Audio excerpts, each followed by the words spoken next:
सोलापूर जिल्ह्यातील नरखेड परिसरात मान्सूनचे जोरदार आगमन। सोलापूरमध्ये विजांच्या कडकडाटात वादळी वाऱ्यासह पावसाची जोरदार बॅटिंग।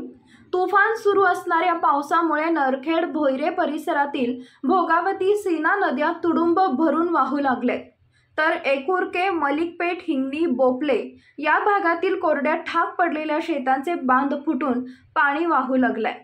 दुष्काळ सदृश्य भागात जोरदार पाऊस झाल्यामुळे शेतकरी राजाला दिलासा मिळालाय।